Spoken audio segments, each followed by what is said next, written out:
This homeless little girl was found by a millionaire inside a cage, but when they discover how she ended up there, everyone is shocked.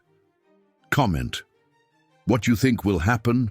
Your opinion is very important, and subscribe to my channel to support my work. Your help is very important. The sharp click of Theodore Ted Montgomery's heels echoed through the empty hallways of his mansion as he paced restlessly.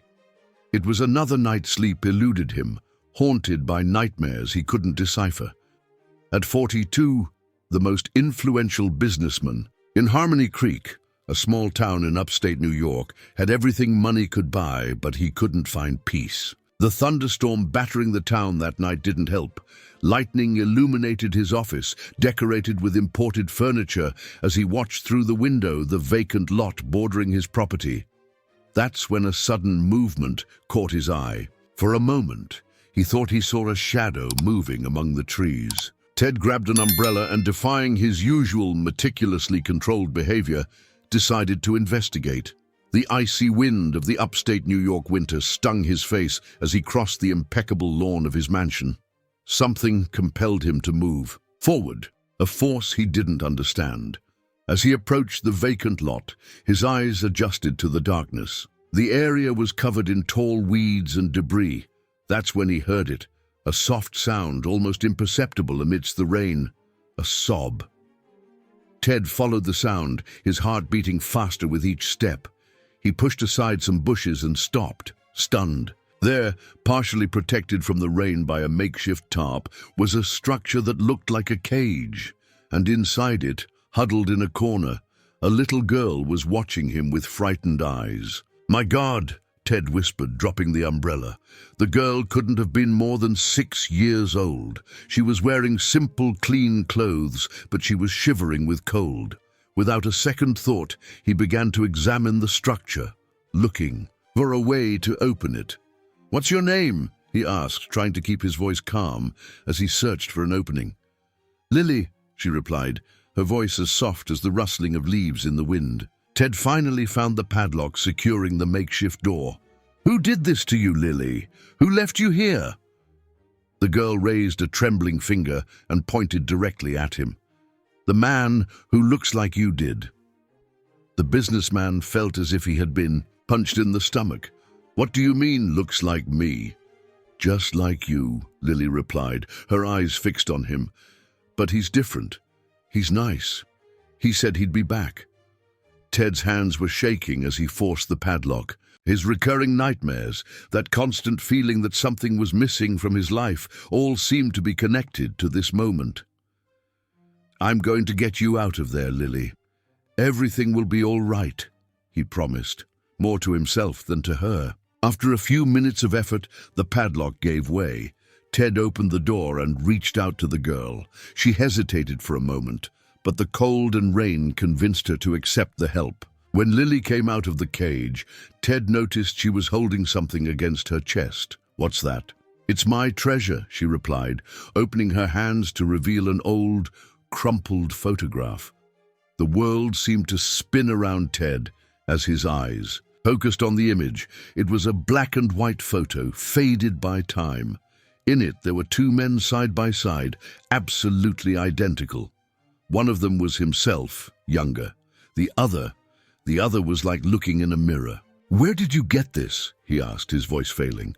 "The nice man gave it to me, said it was important." At that moment, thunder exploded in the sky, making Lily cower in fear. Ted automatically picked her up in his arms, protecting her from the rain with his own body. The girl didn't resist, clinging to him as if her life depended on it. "Let's go inside," he said, walking quickly back to the mansion. George, his driver and longest-serving employee, was waiting at the door with a worried expression. When he saw the girl in Ted's arms, his face paled as if he had seen a ghost. "George, prepare a hot bath and some dry clothes," Ted ordered, his voice taking on the authoritative tone everyone knew. "And call Ashley immediately." As he climbed the stairs with Lily, Ted couldn't stop thinking about the photo. In all his years of business success, He had learned to control every aspect of his life. His obsession with control was legendary. In Harmony Creek, he planned everything, anticipated every move, every possibility. But this was completely out of his control. Upstairs, while waiting for George to bring the clothes, Ted watched Lily, who was now sitting in an Italian leather armchair, looking absurdly small against the luxurious furniture. She was still holding the photo, as if it were her most prized possession. "Lily," he called, softly. "The man who left you there, did he say anything else?" The girl nodded slowly. "He said he was going to get help, that he was sick. He said the cage was to protect me until he came back." Before Ted could ask more questions, he heard the sound of heels hurrying up the stairs. Ashley, his 38-year-old personal assistant, entered the room like a hurricane, but stopped abruptly when she saw the scene. "Mr. Montgomery," she began, her eyes alternating between Ted and Lily. "What's going on? Ashley, I want you to find out everything about missing children in the region in recent months. And also—" He hesitated, looking at the photo in his hands. "I want you to investigate my birth records. All of them." "Your birth records?" Ashley asked, confused. "But sir, I know your entire family history." "Do you really?" Ted asked, his voice laden with an emotion Ashley had never heard before. "Because I'm starting to think I don't know anything about myself." At that moment, George returned with the clothes and towels. There was something strange about his behavior, an unusual nervousness in his usually steady hands. When his eyes met the photo Ted was holding, he dropped some towels. "Is there a problem, George?" Ted asked, his tone sharp.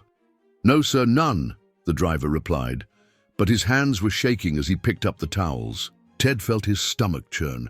George had worked for his family for decades. Did he know something? The rain continued to fall outside, and the thunder seemed closer and closer. Lily cowered again, and Ted realized that, for the first time in his life, he would have to put someone else's needs ahead of his own questions. "Let's take care of you first," he said to Lily, putting the photo in his pocket. "We'll figure out the rest later." But as he helped the girl prepare for her bath, his mind was racing with questions. Who was the man identical to him? Why did his nightmares seem to be connected to all this? And why did George seem so disturbed by that photo? The storm raged outside, as if sensing that this night was just beginning. And Theodore Ted Montgomery, the man who had always controlled everything in his life, was about to discover that some secrets are too big to control. Dawn broke gray in Harmony Creek, but the storm had let up. Ted hadn't slept. He spent the entire night in his armchair, watching Lily sleep in the guest room. The girl had nightmares several times during the early morning, calling out for someone she referred to only as nice man. At 6 in the morning, Ashley was already back at the mansion with a pile of documents. Her normally impassive face showed unusual unease. "Mr. Montgomery," she began, hesitant, "I found some inconsistencies in the records at County Hospital." Ted motioned for her to continue as he poured a cup of coffee. The familiar aroma was comforting amidst so much chaos. "Your birth record. There are 2 versions of it. One at the county clerk's office and another in the hospital archives. The dates are different." "What do you mean, different?" "At the clerk's office, it says you were born at 11:45 p.m. At the hospital, the record marks 11:59 p.m. Ted frowned. 14 minutes difference. What difference does that make?" "All the difference," a raspy voice interrupted from the kitchen doorway. It was Martha, his longtime housekeeper, entering with a tray of homemade bread still warm. "Because it means one was born on one day and the other on the next." The silence that followed was heavy as lead. Ted stared at the housekeeper, who always seemed to know more than she let on. "What are you talking about, Martha?" The woman placed the tray on the table with studied care. "It's not my place to talk about it, sir." "Now you're going to talk," Ted ordered, his voice trembling with contained rage. "You're going to tell me everything you know." Before Martha could answer, a sharp scream cut through the air. It came from Lily's room. Ted ran up the stairs, his heart pounding. He found the girl sitting on the bed, tears streaming down her face. "He's sick," she sobbed. "The nice man is very sick." Ted sat on the edge of the bed, not knowing how to comfort a child. His discomfort with displays of emotion was visible. "It was just a nightmare, Lily." "It wasn't," she insisted, her eyes red from crying. "I saw it. He was lying in the snow, shivering a lot, like when he found me." "What do you mean when he found you?" Lily wiped away her tears with the back of her hand. "I was alone. Mom and Dad were gone. Then he found me, gave me food, told me stories, said he'd always protect me." At that moment, George appeared in the doorway. His face was pale. "Sir, I need to talk to you. It's urgent." Ted looked at Lily, hesitant to leave her alone. Ashley, who had come up right behind him, understood the silent message. "I'll stay with her," she offered. "Is he?" "The office." George seemed to be fighting an internal battle. His hands wouldn't stay still, adjusting his uniform tie repeatedly. "Last night," he began, "after you found the girl, I went to county hospital." Ted sat in his leather chair, trying to maintain his composure. "Why?" "Because I knew he would be there," George replied, his voice almost a whisper. "Your brother, Thomas." The name hit Ted like lightning. Thomas. It was the first time he had heard that name, but something inside him recognized it, as if he had always known. "So it's true," he murmured. "I have a twin brother." "Had," George corrected, and Ted felt his blood run cold. "He's at the hospital. Severe hypothermia. They found him collapsed near the town square during the storm." Ted stood up abruptly, knocking some papers off the desk. "And you knew all this time? You knew?" "Your mother made me promise," George replied, tears in his eyes. "On her deathbed, before she passed, she made me swear I would never tell you. She said it was to protect both of you." Rage exploded inside Ted. In a swift movement, he grabbed George by the collar of his shirt. "Protect? You call that protect?" "Mr. Montgomery," a firm voice interrupted. It was Martha, standing in the office doorway. "Let him go. It's not his fault." "Then whose is it?" Ted shouted, releasing George. "Who decided to separate two brothers?" "Your father," Martha replied simply. "Henry Montgomery didn't want two heirs. Said it would divide the fortune, weaken the family name. When you were born, one before midnight, the other after, he saw the perfect opportunity." Ted staggered, leaning on the desk. His father, Henry Montgomery, had always been a ruthless man in business. But this... "The flood 40 years ago," Martha continued. "It wasn't an accident that Thomas was lost in it. Your father planned everything, paid a family to take him away, but something went wrong. The family disappeared with the money and abandoned the boy." Martha's words brought to the surface fragments of the nightmares that had tormented Ted for years. Water rising, screams, a face just like his disappearing into the darkness. "And my mother," he asked, his voice hoarse, "she found out years later. When she confronted your father, he threatened to do something worse to Thomas if she told the truth. She chose to remain silent, carrying that secret to the end." At that moment, Ashley ran into the office. "Sir, the girl, she's gone." Ted ran to the guest room. The bed was empty, the window open. On the pillow, there was a note written in childish handwriting. "I'm going to find the nice man. He needs help." "My God," Ashley whispered, "in this cold." Ted didn't wait any longer. He grabbed his coat and ran to the garage. George was already there with the car ready. "Where to, sir?" "County Hospital," Ted replied, getting into the car. "And then we're going to look for Lily in every corner of this town." As the car cut through the icy streets of Harmony Creek, Ted looked out the window, his reflection in the glass constantly reminding him of the brother he never knew. Now he understood why he had never felt complete, why success in business had never filled the void in his chest. In his pocket, the old photo seemed to burn. Two identical faces, two lives that should have been one. And now, a little girl lost. In the cold, looking for the man who promised to protect her. The car stopped in front of the hospital, and Ted got out quickly.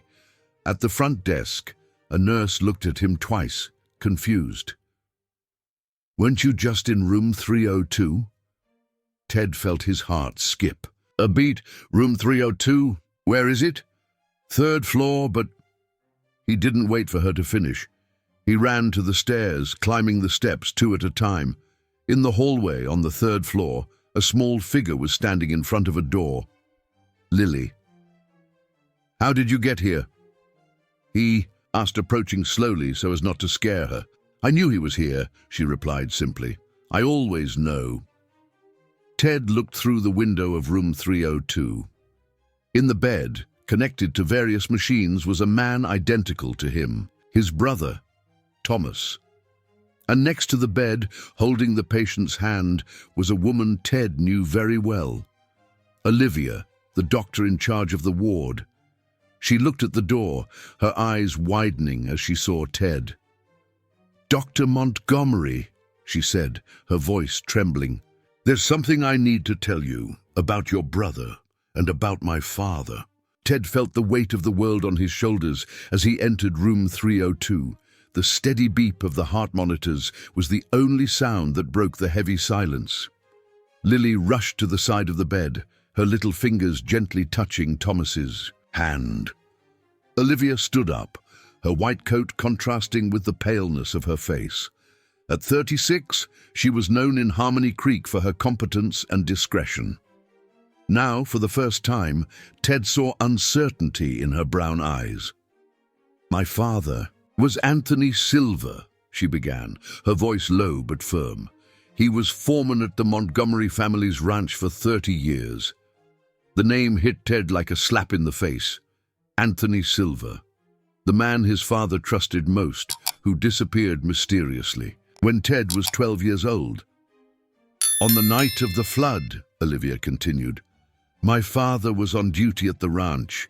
He saw everything." Ted leaned against the wall, his legs trembling. The memories he had tried so hard to suppress began to surface like violent flashbacks. The heavy rain, the screams, the face identical to his disappearing into the turbulent waters. "Your father, Henry Montgomery, had planned everything." Olivia took a deep breath before continuing. "The family that was supposed to take Thomas away took advantage of the flood to disappear with the money. My father found Thomas floating in the river, almost lifeless. Lily, who was listening attentively, squeezed Thomas's hand tighter. The heart monitor registered a slight change. "Why did your father never tell?" Ted asked, his voice hoarse with emotion. "Because Henry Montgomery threatened him, said that if he said anything, it wouldn't just be my father who would suffer the consequences." Olivia wiped away a tear. "So he did the only thing he could. He fled with me to New York City, where he raised me alone." At that moment, Ashley entered the room, carrying a thick folder of documents. Her normally controlled face showed signs of disturbance. "Mr. Montgomery," she hesitated, looking at Olivia. "I found something in the company's old files about the Silver's land." Ted motioned for her to continue. Each new revelation was like a dagger in his chest, but he needed to know the whole truth. "The land where your mansion is built, it originally belonged to the Silver family. Your father forced Anthony to sell it for a fraction of its real value, using forged documents about non-existent debts."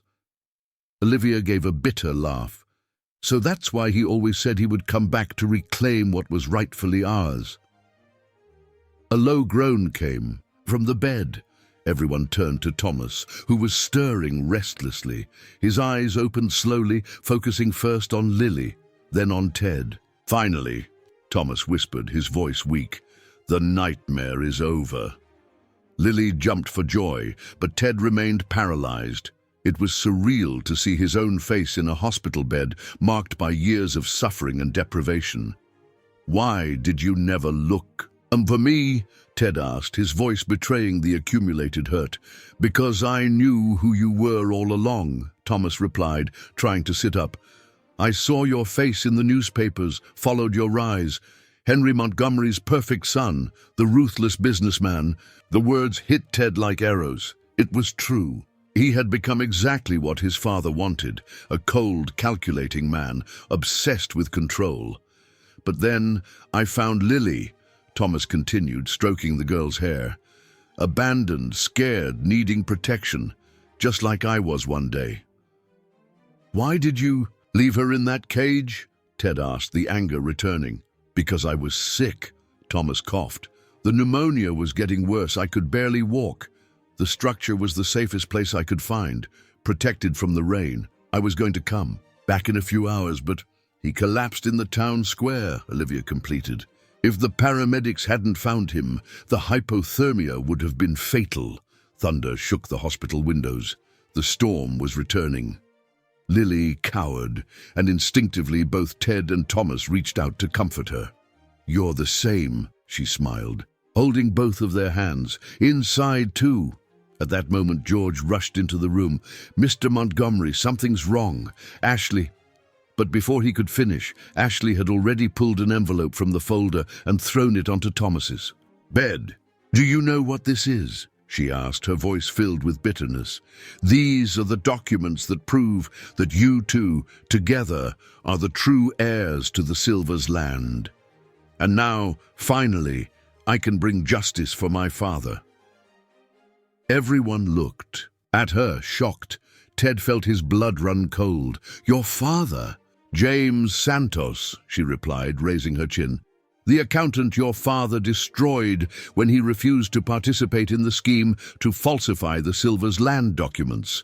The man who hanged himself in his office because he couldn't bear the humiliation of being accused of theft." The silence that followed was deafening.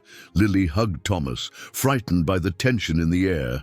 "For years I planned this," Ashley continued. "I got close, earned your trust, waited for the right moment, and now, with Thomas's return, I can finally prove all of Henry Montgomery's frauds and destroy his son in the process," Ted completed, finally understanding the game.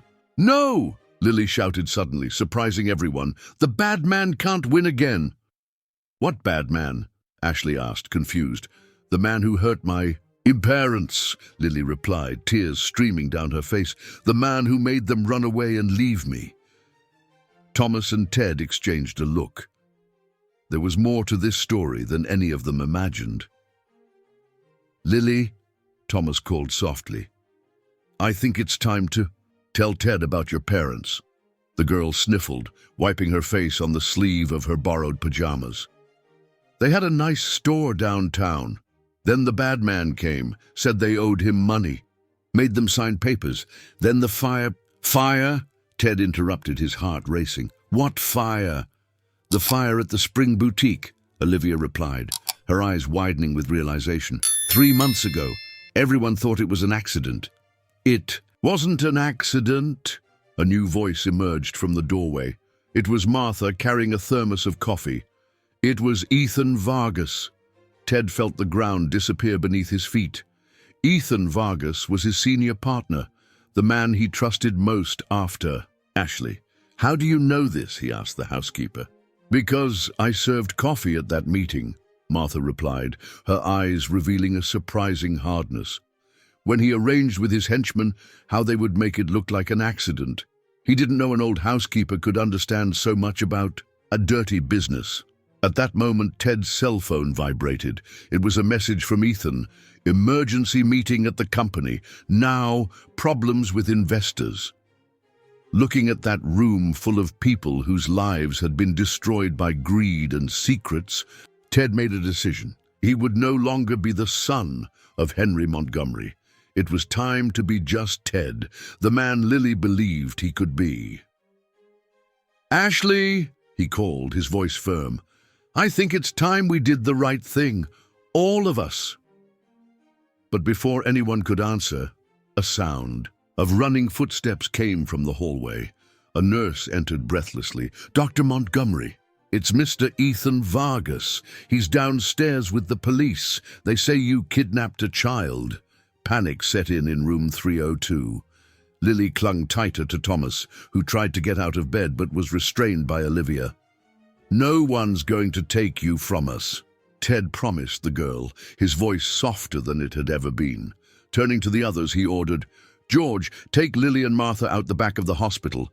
Olivia, do you have a safe place where they can stay?" The doctor nodded. "My house in the Garden District. It's discreet. No one knows I live there." "I don't want to go," Lily protested, tears in her eyes. "I don't want to leave Thomas."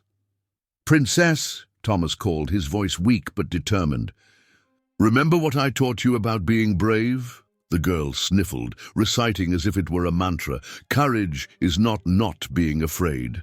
It's doing what needs to be done even when you're scared." "That's right," Thomas smiled, although his face showed pain. "Now go with George. I promise we'll see each other soon." As George led Lily and Martha out, Ashley surprised everyone by positioning herself by the door, blocking the entrance. "They're going to need time," she said, her expression determined. "I'll try to delay them." Ted stared at her, confused. "Why? I thought you wanted to destroy me." "I want justice, not revenge," she replied, adjusting her blazer as if she were preparing for a battle. "And justice is not making another child suffer." The sound of footsteps in the hallway grew louder. Olivia quickly closed the curtains of the room and began to disconnect some of Thomas's monitors. "We need to transfer you," she whispered to her patient. "I know a place in the 3rd sub-basement, an old wing of the hospital that no one uses." "There won't be time," Thomas replied, trying to sit up again. "Ted, you need to go. Find Lily's parents." "What? You know where they are?"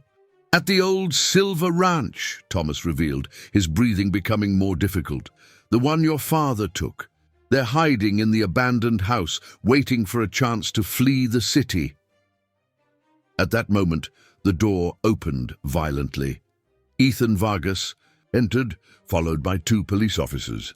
Tall and imposing in his Italian suit, he had always seemed to Ted the epitome of a successful businessman. Now he saw only the mask of a cruel man. "Well, well," Ethan smiled, his cold eyes scanning the room. "What a touching family reunion." "Ethan," Ted took a step forward, placing himself between his partner and the bed where Thomas lay. "What do you think you're doing?" "Doing? I'm saving a child from a kidnapper, of course," he replied, his voice honeyed with false concern. "Just imagine when the press finds out that the great Theodore Montgomery was keeping a girl in captivity." "Lies!" Ashley advanced, but was restrained by one of the police officers. "I have proof of everything you've done." "Proof?" Ethan laughed. "Like the ones you kept on your company computer. Too bad there was a short circuit in your office. This morning, all the files were lost." Ted felt his blood boil. For years, he had admired Ethan's efficiency, his ability to solve problems. Now he understood that solving problems meant destroying lives. "Lily's parents," he said, taking a step forward. "What did you do to them?" "Nothing they didn't deserve." Ethan shrugged. "That little store of theirs was getting in the way of my plans for the new shopping mall. They didn't want to sell at the price I offered, so I needed to be more persuasive." "You monster!" Olivia exploded, but Ted held her arm. "Calm down," he whispered. "He's giving himself away." And he was.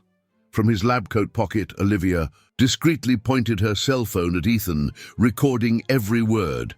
"And now," Ethan continued, adjusting his shirt cuffs, "I'm going to solve another problem. Officers," he addressed the policeman, "you can arrest Mr. Montgomery for kidnapping." "Wait!" A weak voice sounded from the bed. Thomas tried to get up, tearing off the medical censors. "I can prove he's innocent." Ethan turned, seeing for the first time the man identical to Ted. His face paled, as if he had seen a ghost. "Impossible." "Very possible," Thomas replied, finally managing to stand, supported by Olivia. "And I have something you're going to want to see." With trembling hands, he took a small piece of folded paper from his hospital pajama pocket. Ted recognized it immediately. It was the other half of the photo Lily carried. "Do you know what this is?" Thomas asked, his voice gaining strength. "It's a picture of the day Henry Montgomery signed the false documents for the Silver Ranch. And just look who appears in the background of the image."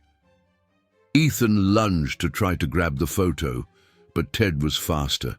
When his eyes focused on the image, he understood everything.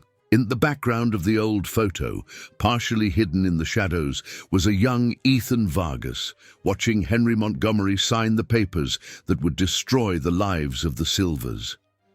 "You," Ted murmured. "You were always there, from the beginning." "I was just an intern," Ethan replied, his arrogance beginning to crack. "Your father saw potential in me, taught me everything I know." "And that's why you continued his work," Ashley completed, her face contorted with disgust. "Destroying more families, more lives." One of the police officers approached, interested in the conversation. "What's this story about false documents?" "Officer Silver," Ethan smiled nervously. "Remember that favor you owe me? I think it's time to do the right thing," the officer completed, drawing his handcuffs. But it wasn't Ted he handcuffed. "Ethan Vargas," the officer announced. "You are under arrest for fraud, extortion, and attempted arson." "What? No, you can't." "Yes, we can," a new voice sounded from the door. It was Martha who had returned. In her hands, a small camera. "Because I recorded you confessing everything in the company kitchen. You know how it is. No one pays attention to an old housekeeper." As Ethan was led away, struggling and shouting threats, Ted turned to Thomas, who had collapsed back onto the bed, exhausted. "Why did you keep this photo all these years?" "Because I knew that one day it would be needed," Thomas replied, his breathing labored. "Not for revenge, but for justice. For Lily, for the Silvers, for everyone who was destroyed by the greed of the Montgomerys." Olivia checked Thomas's vital signs, concerned. "He needs to rest. All this excitement—" "Wait," Ted interrupted. "There's something I need to know. How did you find Lily?" A faint smile lit up Thomas's tired face. "She found me. I was sleeping on a bench in the town square when I felt someone nudge me.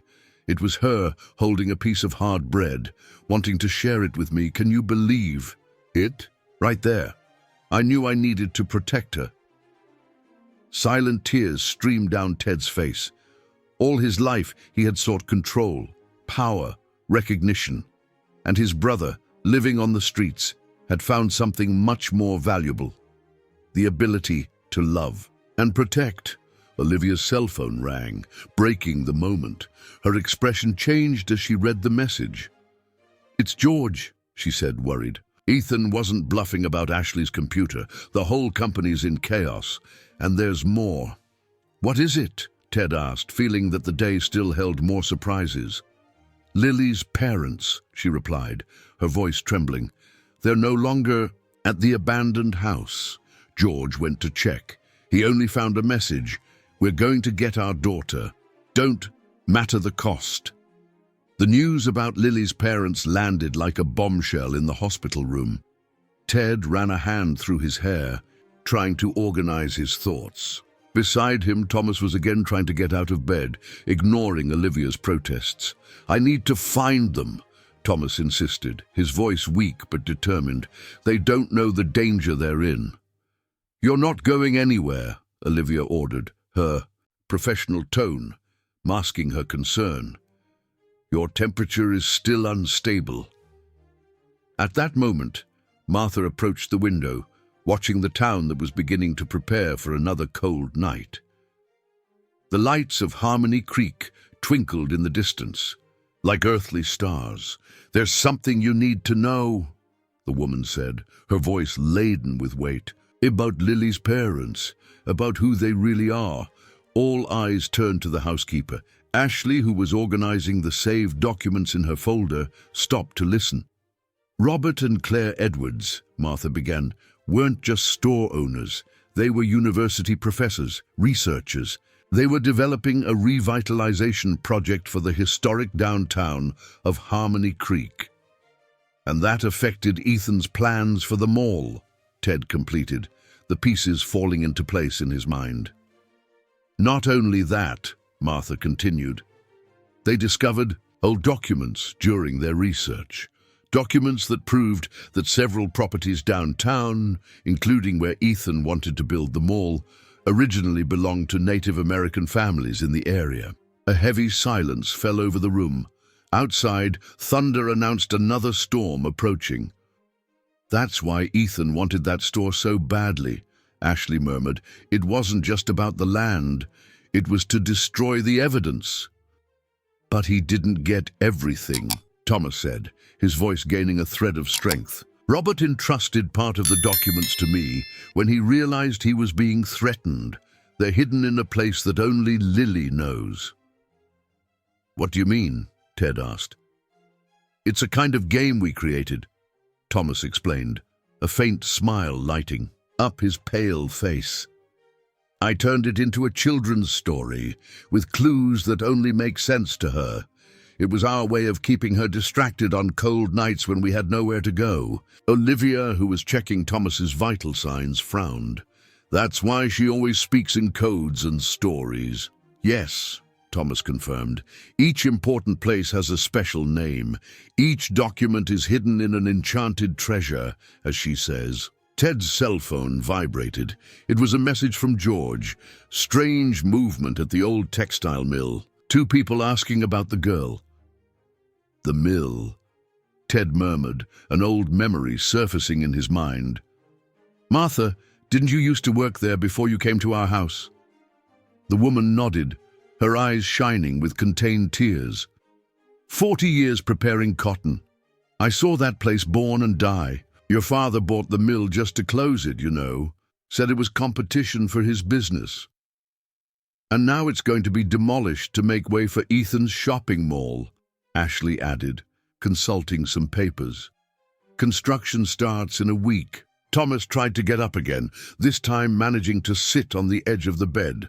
We need to go there. It's one of Lily's special places.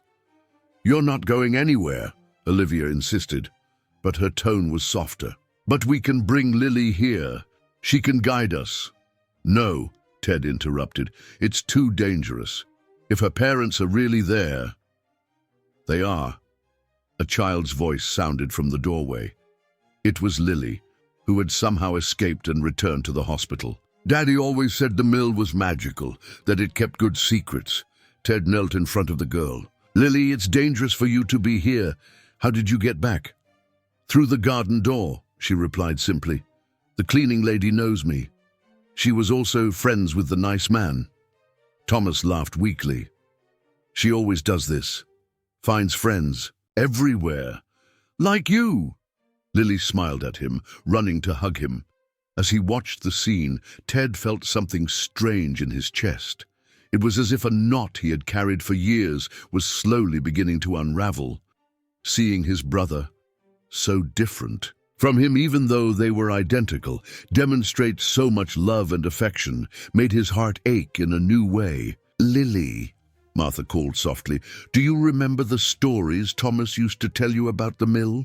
About the hidden treasures? The girl nodded animatedly. The crescent moon chest. It's kept where the green dust dances in the air. The grinding room, Martha translated. It was where the cotton was ground. The dust hung in the air, shining when the light came in through the windows. At that moment, another clap of thunder shook the hospital. The light flickered for a moment, making Lily cling tighter to Thomas. We need to act fast, Ashley said, putting the documents in her folder, before this storm gets worse. You're not going, Ted ordered. I need you and Martha to stay here with Thomas and Lily. I'll go to the mill." "Not alone," Olivia intervened. "I know that place. My father took me there as a child. I'll go with you." Ted wanted to protest, but something in the doctor's determined look made him change his mind. There was more to this story than she was telling. "Take this," Thomas called, extending a small object. To Ted, it was an old key, partially rusted. "Lily gave this to me. She said she found it in the basement of her parents' store before the fire." Lily jumped off the bed, excited. "It's the key to the enchanted kingdom. It only works when the moon shines on still water." "The reservoir," Martha explained. "There was a huge tank in the basement of the mill where they stored water for the cotton processing. When the moon hit the skylights, it reflected in the water." Ted put the key in his pocket, feeling its weight as if he were carrying the fate of everyone there. He approached the bed where his brother was lying. "I'm going to bring them back," he promised. "All of them." Thomas held his hand, the touch identical to his own, causing a strange sensation. "Beware of the shadows of the past, brother. They have sharp claws." Before leaving, Ted knelt again in front of Lily. "Hey, little one, promise you'll stay here taking care of Thomas?"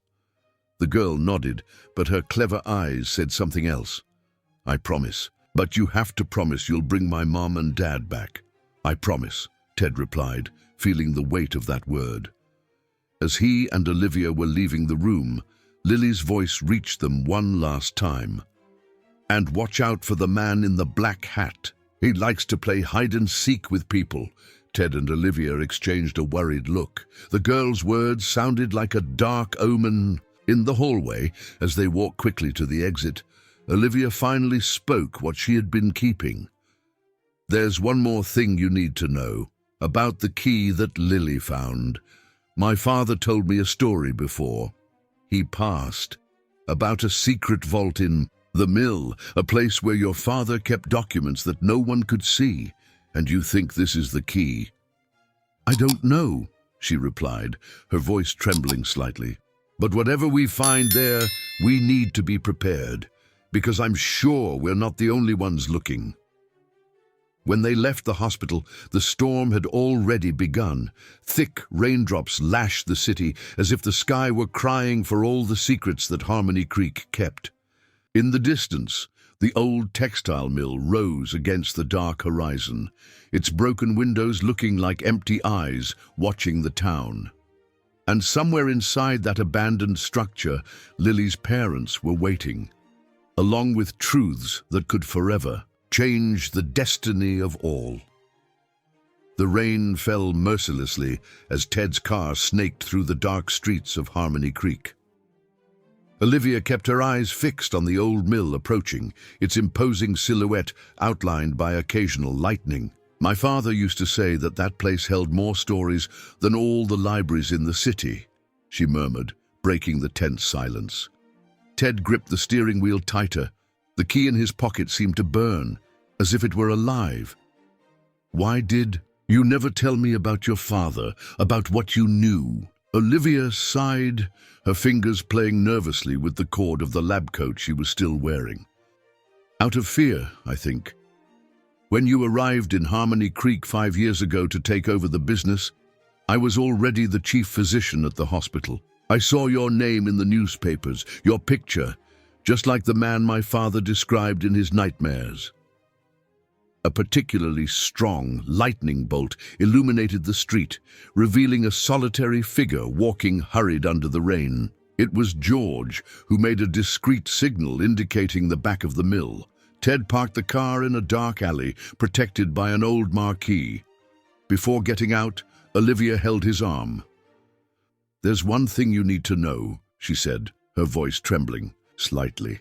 "About the night your father, that Henry Montgomery, disappeared."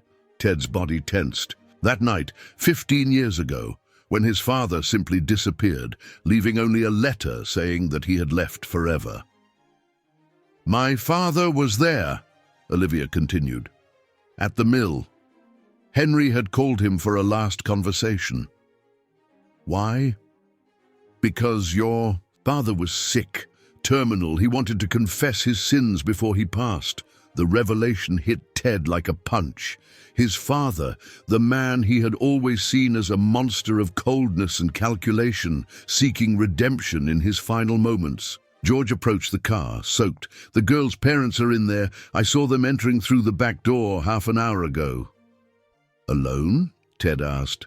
No, George replied, his face somber. There was someone else, a man in a black hat. Olivia. And Ted exchanged alarmed glances, remembering Lily's warning. At that moment, Ted's cell phone vibrated. It was a message from Ashley. Urgent. Discovered something in the files. The man in the black hat. It was the code name your father used to communicate with people who did special jobs for him. We need to go in, Ted decided, putting away his cell phone. George, go back to the hospital. If we don't have news in 2 hours, call for help. The driver nodded reluctantly and left in the rain. Ted and Olivia headed for the back entrance of the mill, their shadows dancing on the peeling walls with each lightning bolt. The door was ajar, creaking softly in the wind. The smell of cotton still permeated the air, even after years of abandonment. Ted took the key from his pocket, feeling its ancient weight. This way, Olivia whispered, guiding him through a dark corridor. The grinding room is on the second floor. As they climbed the metal staircase, the steps groaning beneath their feet, Ted couldn't stop thinking about Lily, about how that little child had, without knowing it, connected so many broken lives. On the second floor, the heavy rain beat against the broken windows, creating unsettling shadows on the walls. Large, rusted machines looked like sleeping monsters in the dim light. There! Olivia pointed to a double door at the end of the corridor. The grinding room. Before they could move forward, muffled voices reached them. They came from a side room, illuminated by the faint light of a flashlight. We can't trust him, a female voice said, distressed. He's just like his father. Claire, please, a male voice replied. We have no choice. He said he knows where Lily is. Ted felt his heart race. Lily's parents. They were so close. But you do have a choice, a third voice interrupted, deep and authoritative. You can tell me where the documents are, and I'll take you to your daughter. Olivia held Ted's arm tightly. That voice, there was something familiar about it. Never, Claire replied. Those documents are the only proof of what they did to the families here, of the true history of Harmony Creek. Then, the deep voice continued, now with a threatening tone, we'll have to do this the hard way. Ted didn't think twice. He entered the room, Olivia right behind him. The scene he found made his blood run cold. Robert and Claire Edwards were cornered against the wall. In front of them, a tall man wearing a black hat was watching them. When he turned to the newcomers, Ted felt his legs buckle. Son, Henry Montgomery smiled, removing his hat. Long time no see. The shock of the revelation was interrupted by a noise coming from the hallway. Everyone turned to see a small figure standing in the door, soaked by the rain. Lily, Claire cried, running to her daughter. No! Henry pulled something from his coat, but Ted was faster. In a move he didn't even know he was capable of, he knocked his father to the ground. Run! He shouted to the Edwards. But before anyone could move, laughter echoed through the room. Henry Montgomery got up slowly, brushing the dust off his coat. You really think I'd come back without a plan? He smiled, cruel. Look out the window. Outside, through the rain, several flashlights lit up the grounds of the mill. Men surrounded the building. 15 years, Henry continued. 15 years waiting for the right moment. Watching from afar as you followed in my footsteps became exactly what I planned. And then she appeared. He pointed to Lily, who was hugging her. Parents, the granddaughter I never knew I had. The world seemed to stop. Ted looked at Robert and Claire, who paled. What are you talking about? He asked, his voice trembling. Your sister, Henry replied simply. The one your mother gave up for adoption even before you were born. The one I searched for years, only to find out that she had a daughter who ended up on the streets with your twin brother. The floor seemed to spin beneath Ted's feet. A sister, more secrets, more lies. That's why you came back, Olivia whispered, understanding. Not for the documents, for her. The documents are a bonus, Henry shrugged. Proof of all the land I took, of the families I destroyed, including yours, Dr. Silva. At that moment, a deafening clap of thunder shook the building. The lights of the flashlight flickered, and for an instant everything went dark. When the light returned, Lily was no longer with her parents. She was standing in the middle of the room, holding something in her hands, the old key. The crescent moon chest, she said, her childish voice carrying an ancient wisdom. Where the green dust dances in the air, it's there that the treasure is. That makes people cry. Lily, no! Thomas shouted from the door, supported by Ashley. No one had noticed their arrival, but it was too late. The girl ran to the grinding room, the key raised like a magic sword. Get her, Henry ordered. Chaos broke out. Everyone ran after Lily while the storm raged outside and the thunder made the old building shake. And in the midst of that confusion, no one noticed Martha, standing silently in a dark corner, her wrinkled hands holding a small tape recorder. Finally, she whispered to herself, the truth will come out. All the truths.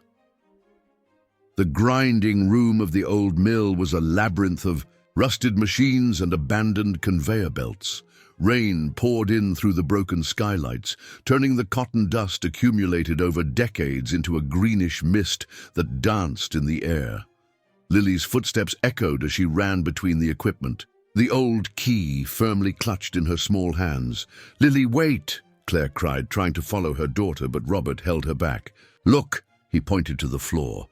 In the accumulated dust, small footprints led to a specific corner of the room. She knows exactly where she's going.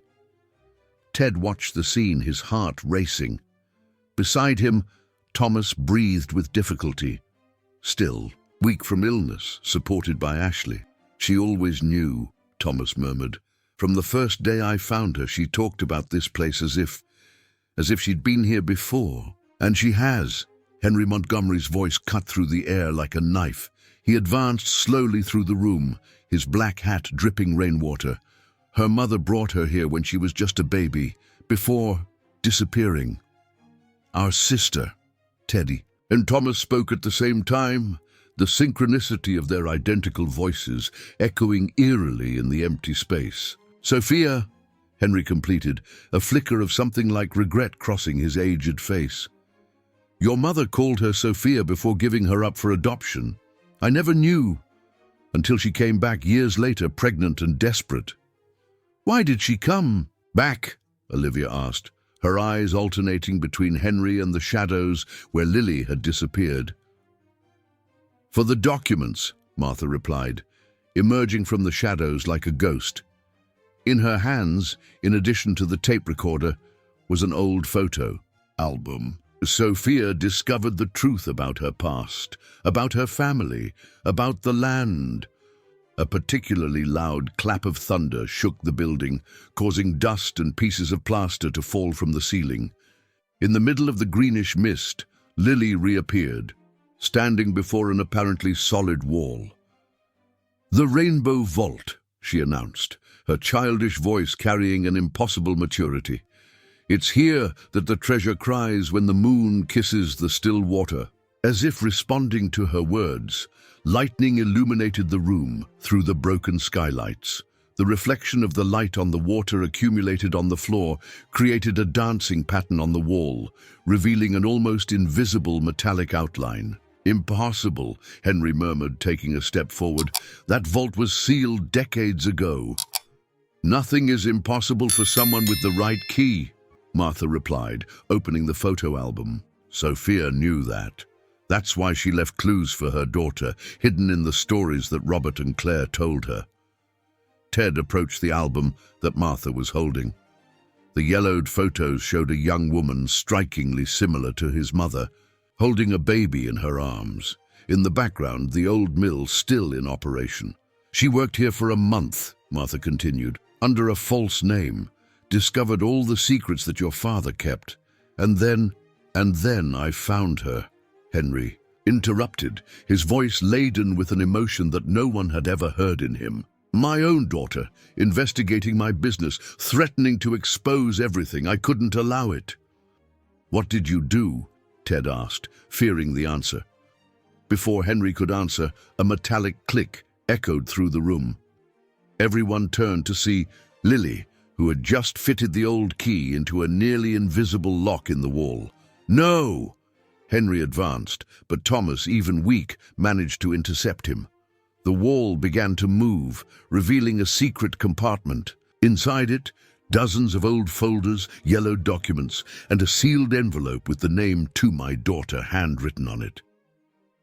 Sophia, Claire whispered, recognizing the handwriting. She left this for Lily. Ted took the envelope with trembling hands. Upon opening it, a letter and several photos fell to the dusty floor. Dear daughter, he began to read aloud, if you are reading this, it means that you have found your way back home, to our true home.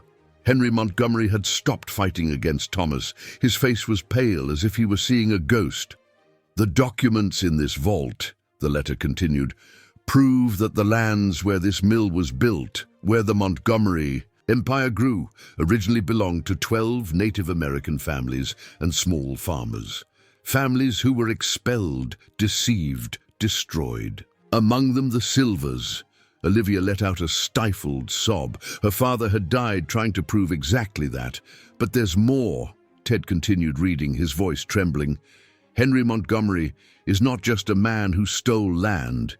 He is my father, the man who separated me from my twin brothers still in the hospital, who forced my mother to give me up for adoption with threats.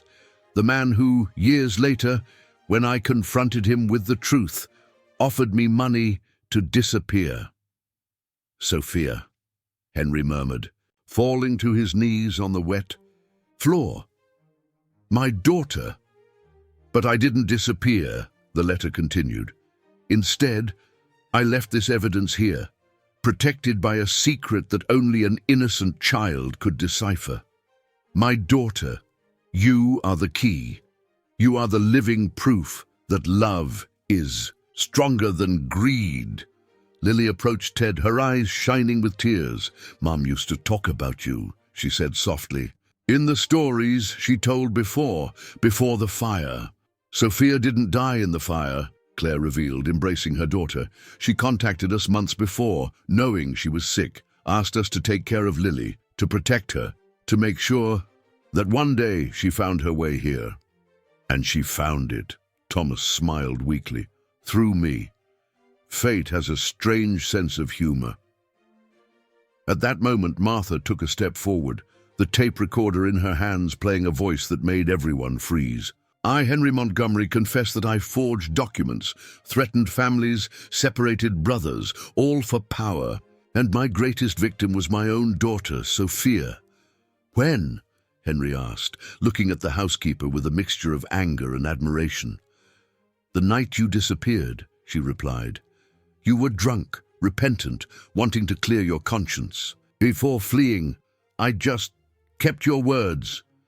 A new clap of thunder shook the building, stronger than the previous ones. Larger pieces of the ceiling began to fall. We need to get out of here, Olivia warned. This structure won't hold much longer. Ted looked at his father, still kneeling on the floor. What do we do with him? Let him go, Lily said softly, surprising everyone.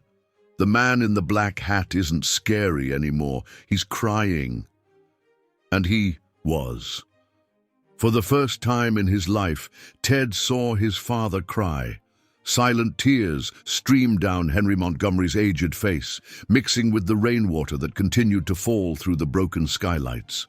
The documents, Ashley remembered, quickly collecting the folders from the vault. They need to be preserved.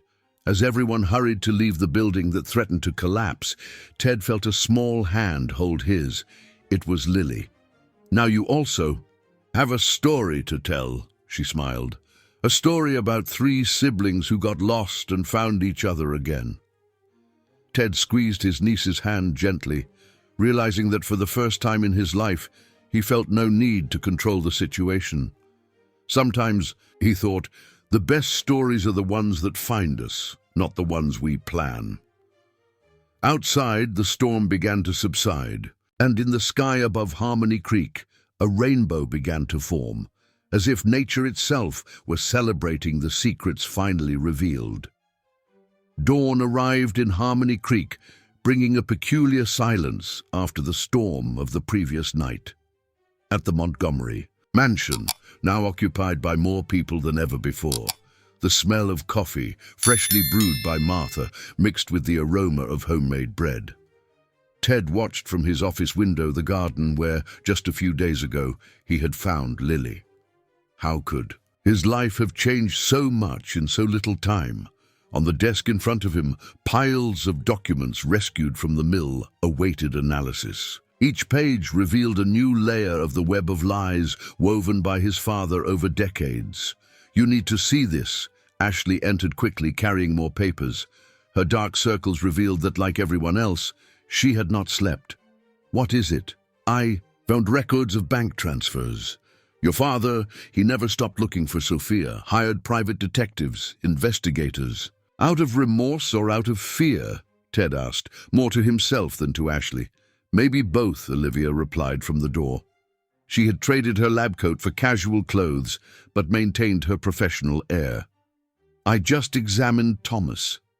The fever is down, but he still needs care." Downstairs, childish laughter echoed. Lily played with her parents, Robert and Claire, making up for lost time. The sound was like music to the house that had always been so silent. "Ted," Martha called, entering the office with a tray of coffee. "There's one more thing you need to know about your mother." Everyone turned to the housekeeper. In recent days, she had revealed herself to be much more than a simple employee. She was a guardian of secrets, a silent witness to the history of the Montgomerys. "Anne," Martha began, her eyes welling up with tears, "your mother, she never forgave herself for not being able to prevent Henry from separating you. In the last days of her life, she gave me this." From her apron, Martha pulled a small, leather-bound diary. "She wrote to you 3, every day, for years, letters she could never send." Ted took the diary with trembling hands.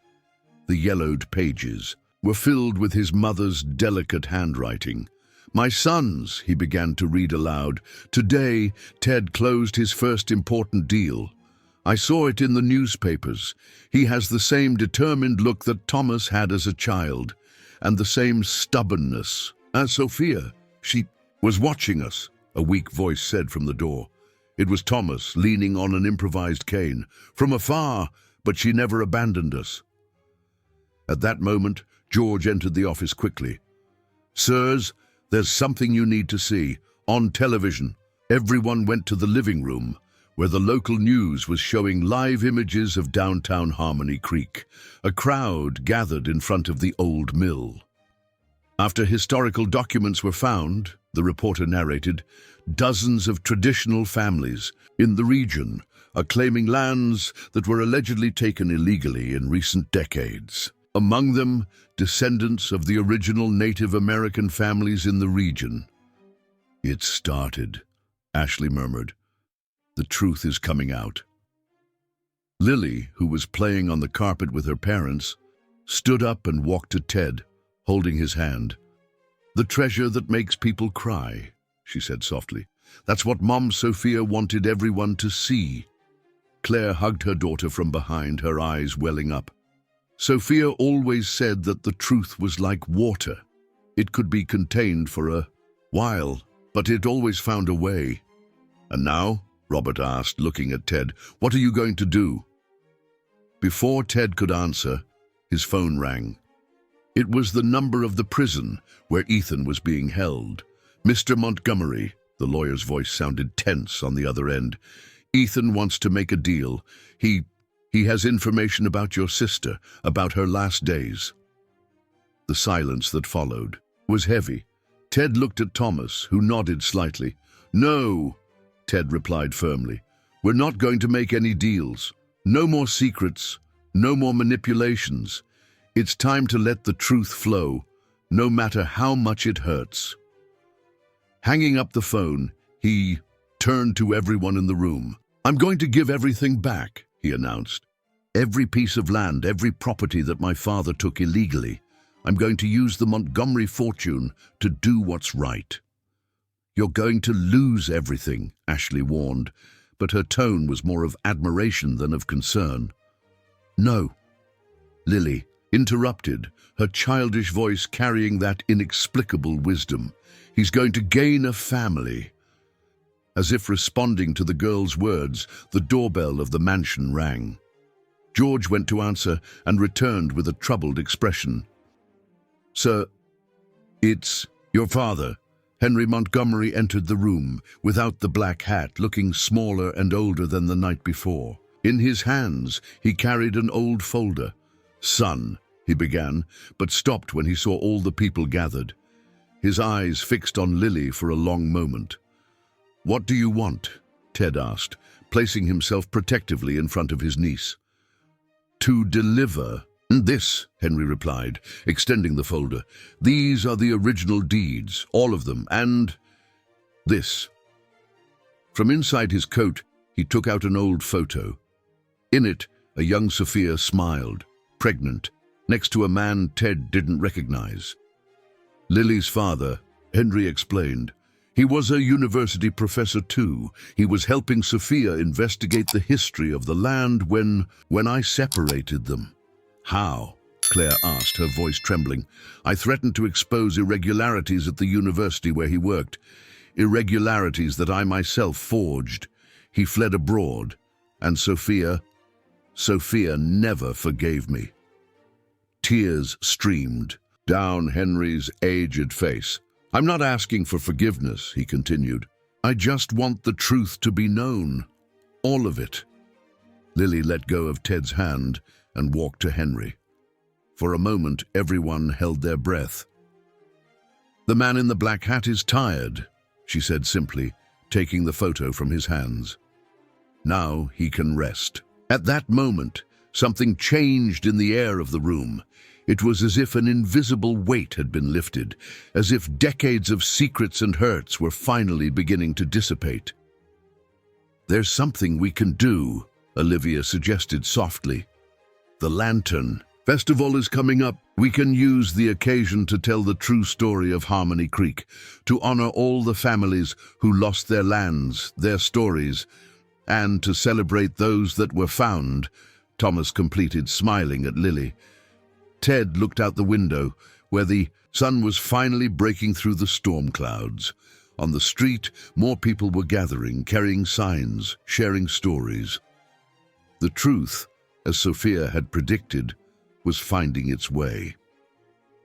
"We're going to need help," he said, turning to everyone in the room, "to fix everything that's been broken." "You already have help," Martha smiled, pointing to the television. On the screen, more and more people were arriving at the old mill, each carrying their own story, their own pain, their own hope for justice. And in the middle of that room, surrounded by people whose destinies had intertwined in inexplicable ways, Ted finally understood what his sister Sophia had discovered so long ago.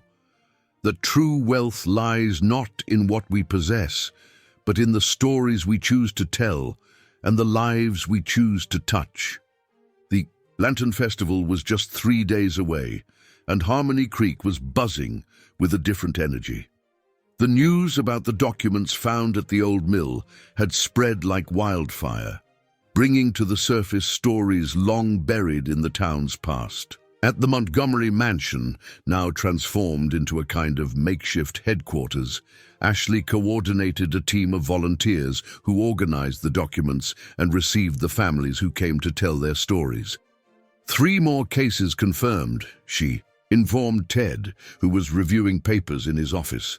The Martinez family, the Peterson family, and the descendants of the Shawnee tribe who lived on the land where the shopping center is now. Ted nodded, taking notes.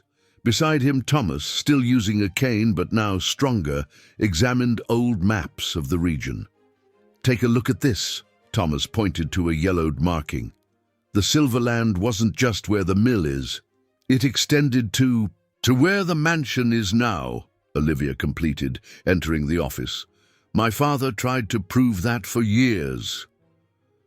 The silence that followed was interrupted by laughter coming from the garden. Through the window, they could see Lily playing with other children, sons and daughters of the families who came seeking justice. She had become a kind of symbol of hope for everyone. "She has her eyes," a raspy voice said from the door. It was Henry, who now spent his days quietly helping to organize the documents as a form of penance. The same eyes as Sophia, always seeing beyond appearances. "Dad," Ted called, the words still sounding strange in his mouth. "We need to talk about the festival ceremony." Before Henry could answer, Martha entered the office quickly, carrying her inseparable tape recorder. "You need to hear this," she said, pressing play. The voice that came out of the device made everyone freeze. "I know what's going to happen when the truth comes out." It was Sophia's voice, recorded years ago. "But I can't carry this secret anymore. Each lantern lit at the festival is an untold story, a silenced injustice. Dad, if you ever hear this, know that it's not too late to do the right thing." When did she record this?" Henry asked, his voice trembling. "The last time she came to the mill," Martha replied. "Shortly before—" A sound of running footsteps interrupted the conversation. Claire entered the office, breathless. "Ted, you need to see this, in the town square." Everyone went to the windows. In the square visible from the mansion, a crowd was gathering, but it wasn't a protest as they feared. People were carrying lanterns, even though it was the middle of the afternoon. "What's happening?" Thomas asked, confused. "It's the Shawnee community," Robert explained, entering the room with Lily in his arms. "They're performing a traditional ceremony. They say it's to cleanse the energy of the city, to prepare the way for the truth." Lily squirmed in her father's arms until he put her on the ground. She ran to the window, her eyes shining with that ancient wisdom that everyone had already learned to respect. "The lanterns are dancing," she said, enchanted, "just like Mom Sophia's stories." "What stories?" Ted asked softly, kneeling beside his niece. "She said that each person is a lantern," Lily replied, her fingers tracing patterns on the misty glass. "Some shine brightly, others are almost out, but when they all come together, the darkness doesn't stand a chance," Thomas completed, remembering the nights he spent with her on the streets, telling stories to ward off the fear. At that moment, George entered the office carrying a newspaper. "Sirs, I think you should see this." On the front page, a headline caught the eye. "Ethan Vargas agrees to cooperate with investigation. Former businessman promises to reveal decades-long scheme of real estate fraud." "He's going to talk," Ashley murmured. "He's going to tell everything." "It doesn't matter," Ted said, surprising everyone. "What he says can't change what we already know, what we've already decided to do." Olivia approached, placing a hand on his shoulder. In recent days, the relationship between them had transformed into something beyond friendship, although neither had the courage to admit it yet. "And what exactly have you decided to do?" she asked. Ted exchanged a look with Thomas before answering. "We're going to transform the mill into a cultural center, a place where the stories of all these families can be preserved and told. And the mansion, The mansion will be returned to the Silvers, Thomas completed. It's what Sophia would have wanted. Olivia caught her breath, her eyes welling up. But you can't. It's your entire inheritance. Our inheritance is the stories, Lily interrupted, her childish voice carrying an unwavering certainty. That's what Mom Sophia wrote in the letter from the Rainbow Vault. Henry, who had remained silent, took a step forward. There's one more thing, he said, pulling an envelope from his pocket. I found it in my personal files. It's the last record we have of Sophia. It was a photo, taken secretly. In it, Sophia was sitting on a bench in the square, already visibly ill, watching the Lantern Festival of the previous year. In her lap, a small Lily slept peacefully. She never abandoned her daughter, Henry continued, his voice breaking. Even in her last days, even knowing that she didn't have much time, she made sure that Lily knew her roots, that she knew her story. And now that story will help tell all the others, Martha smiled, turning on her tape recorder. Each family that comes here, each document that we find, each memory that we recover, it's like a lantern lighting up in the dark. Outside, the sound of traditional Shawnee chants rose to the heavens, mingling with the hum of the city. In the square, more and more people were joining the ceremony, each bringing their own light, their own story. Come on, Lily called, pulling Ted by the hand. Let's make our lanterns too. As he followed his niece to the garden, where other children were already gathering to create their lanterns for the festival, Ted thought about how his life had changed in so few days. The man who had always needed to control everything was now learning to let himself be carried away by the flow of truth, of stories, of love. In the sky, the sun began to set, painting Harmony Creek with shades of gold. Soon, the first stars would appear, along with the lanterns that would illuminate not only the night, but also the path to a future built on truths, not lies. And somewhere, Ted was sure, Sophia smiled, knowing that her little light, her Lily, had managed to do what she dreamed of. Bring light to the shadows of the past, unite what was broken, and show that sometimes the most important stories are those that we need a child's heart to understand. The eve of the Lantern Festival dawned with a soft mist covering Harmony Creek, as if the city itself were holding its breath before the great events that were to come. At the Montgomery mansion, preparations began even before sunrise. Martha, as always the first to wake up, prepared an extraordinary amount of coffee and homemade bread to feed the volunteers who kept arriving. The familiar aroma of coffee mingled with the smell of fresh dough, creating a welcoming atmosphere that contrasted with the tension of recent days. Another family has arrived, Ashley announced, entering the kitchen with a thick folder under her arm. The Rodriguez family. They brought photos from 1962, when they still lived on the land where the shopping center that Ethan wanted to build is now. Ted, who was drinking his coffee in silence, observed the activity through the kitchen window. In the garden, several children helped to assemble the structures where the lanterns would be hung. Among them, Lily stood out, coordinating the work with a surprising authority for her 6 years. She's impressive, Olivia commented, sitting down beside him. Every day that passes, I see more of Sophia in her. Did you know my sister? Ted asked, surprised. Olivia hesitated for a moment, playing with the rim of her coffee cup. Once, at the hospital, she came to do some tests. She was already sick, but she didn't reveal who she was. We just talked about the stories of Harmony, Greek, about the families who lost their lands. She had a special sparkle in her eyes when she talked about that. The same sparkle that Lily has, Thomas completed, entering the kitchen supported by his cane. He was stronger every day, but still needed help to walk. A sound of breaking glass interrupted the conversation.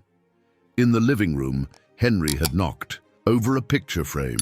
The photo showed him younger, next to his wife Anne, before all the greed consumed his soul. "Dad?" Ted called, worried.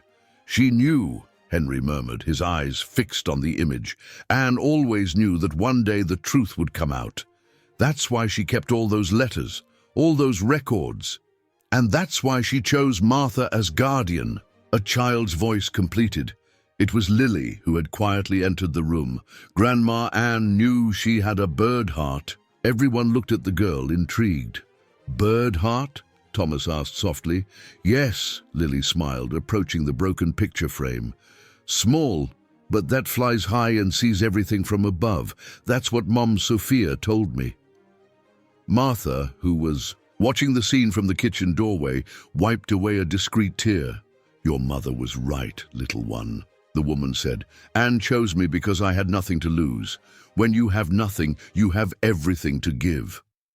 The moment was interrupted by Robert and Claire, who entered the room hurriedly.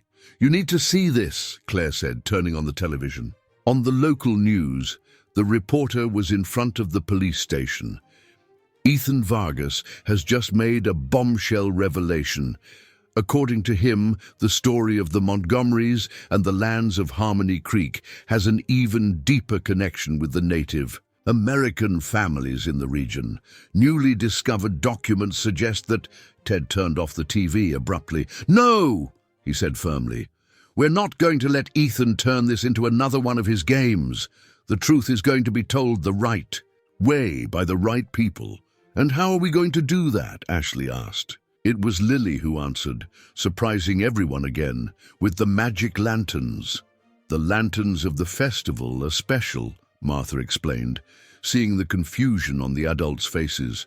"Each one is made with rice paper, where families can write their stories, their names, their memories. When lit, the words shine through the paper. Like Mom's stories," Lily exclaimed excitedly. "She said that some truths can only be seen when they have their own light." Olivia exchanged a meaningful look with Ted. "That's it," she said. "We're going to use the festival not only to tell the stories, but to give a voice to each family.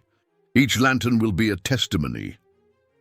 "And there's more," Thomas added, his eyes shining with an idea. "The old mill, what if we transformed it still tonight, before the festival?" "What do you mean?" Ted asked. "The walls are still there, preserved. We can project the old photos, the documents, create a living timeline of the history of Harmony Creek." "An exhibition of memories," Claire whispered, moved. Sophia would have loved that. At that moment, George entered the room, running. "Sirs, there's something happening in the town. The families, they're gathering spontaneously in the town square. Hundreds of people, each bringing photos, documents, stories." Everyone ran to the windows. It was true. A crowd was forming, in the center of Harmony Creek, like a river of memories that was finally overflowing. "It's time," Lily said simply, taking Ted and Thomas's hands. "Let's light the lights of the past." The next few hours were a whirlwind of activity. The mansion was transformed into an improvised operations center. Ashley coordinated teams that scanned documents and photos.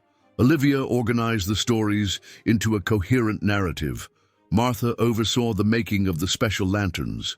In the midst of all this, Henry remained quiet, watching, until Lily approached him, carrying a blank lantern. "This is for you," she said, "for you to tell your story too." "My story?" he asked, his voice trembling. "There's nothing good to tell." "Every story has light and shadow," Lily replied, with that inexplicable wisdom. "That's what Mom Sophia taught me. Even the darkest night has stars." The girl's words seemed to awaken something in Henry. With trembling hands, he took the lantern and began to write. Silent tears fell on the rice paper, but he didn't stop. Meanwhile, at the old mill, an incredible transformation was taking place. Projectors were installed, old photos came to life on the peeling walls, documents were exhibited as works of art. The history of Harmony Creek was being rewritten, not by historians or authorities, but by the very families who lived it. The sun began to set when Ted gathered everyone in the mansion's garden. "Tonight," he began, his voice carrying an emotion that he had always tried to hide, is not about the Montgomerys. It's not about forgiveness or redemption. It's about truth, about memory, about justice. It's about love, Lily completed, holding her lantern. The love of Grandma Anne, who kept the letters. The love of Mom Sophia, who kept the stories. The love of Uncle Thomas, who kept me in the cage to protect me. One by one, everyone lit their lanterns. On the rice paper, the stories began to shine, words of pain and hope dancing in the soft light. And so, as night fell on Harmony Creek, a silent procession began to form. From the mansion to the old mill, hundreds of lanterns illuminated the path, each carrying a part of the true story of the town. In the sky, the first stars began to appear, as if even the universe wanted to participate in that night of revelations and reconnections. The Lantern Festival had begun, and Harmony Creek shone like never before. The procession that left the Montgomery mansion now wound through the streets of the town, growing at each corner as more families joined the cortege. The soft sound of hundreds of footsteps was accompanied by a constant murmur of stories being shared. At the old mill, now transformed into a makeshift museum, Ted watched in wonder as the projections on the walls brought the old photographs to life. Each image told a different story. Families in front of their old homes, traditional Shawnee celebrations, the construction of the first textile mill. It's amazing. How we never saw this before, Olivia commented, stopping beside him. How could we live so long without knowing the true history of this town? Because some truths can only be seen when we're ready to see them, Lily replied, appearing between them with her special lantern. On the rice paper, she had drawn small birds that seemed to dance with the candlelight. At that moment, a greater commotion caught everyone's attention. At the entrance to the mill, a group of Shawnee elders arrived, led by Joseph Strongbow, the last direct descendant of the chief who originally owned the land. Mr. Montgomery, the elder called, using the respectful term in Shawnee. We've come to bring something that has belonged to your family for a long time. From his traditional leather pouch, Joseph Strongbow removed an ancient necklace made with seeds and crystals. This necklace belonged to your sister Sophia, he explained, his voice laden with emotion. She received it from my mother when she sought us out, years ago, seeking the truth about our lands. Lily approached the necklace, her eyes shining with recognition. The necklace of stories, she exclaimed. Mom told me about it. Each seed holds a memory, each crystal a promise. Ted took the necklace with trembling hands. In the light of the lanterns, the crystals reflected thousands of tiny rainbows on the walls of the mill. Sophia sought us out shortly before she got sick, Joseph Strongbow continued. She wanted to learn our healing rituals, not for herself, but to heal the wounds of the land, of the families. And that's how she found out about the documents? Thomas asked, approaching with his cane. No, a voice replied from the entrance. It was Martha carrying an old box. That's how she found out about the prophecy. An expectant silence fell over the group. Even the lanterns seemed to shine more softly. What prophecy? Ted and Thomas asked in unison. Martha opened the box, revealing a fabric embroidered with Shawnee symbols. The prophecy of rebirth, Joseph Strongbow explained. Our elders predicted that one day, when the lights danced in the sky, a child would guide the lost back home. A child who would carry the blood of those who took the land and those who protected it. All eyes turned to Lily, who continued to play with her lantern, apparently oblivious to the importance of the moment. Sophia knew, Claire whispered, hugging her daughter. That's why she left all those clues, all those stories in the form of a game. So that Lily could find the way naturally, Robert completed, finally understanding the elaborate plan of his deceased friend. At that moment, a new group entered the mill. They were the former textile mill workers, led by John, the oldest of them, who had worked in the cotton grinding for 40 years. "We brought our own lanterns," John announced, showing dozens of lamps made with the old cotton spools. "Each one has the name of a worker who passed through here." The workers' lanterns joined the others, creating a sea of light that now filled the entire space of the old mill. On the walls, the projections of the old photos mingled with the dancing shadows, creating an almost magical atmosphere. It was then that Henry Montgomery, who had remained silent until then, took a step forward, carrying his own lantern. "There's something you need to see," he said, his voice hoarse with emotion. "Something that I kept for all these years, out of shame, out of fear." From inside his coat, he took out a yellowed envelope. Inside there was a letter and a photo. "Sophia sent me this a week before. She passed," he continued, tears streaming down his aged face. "She knew she was sick. She knew she wouldn't have much time.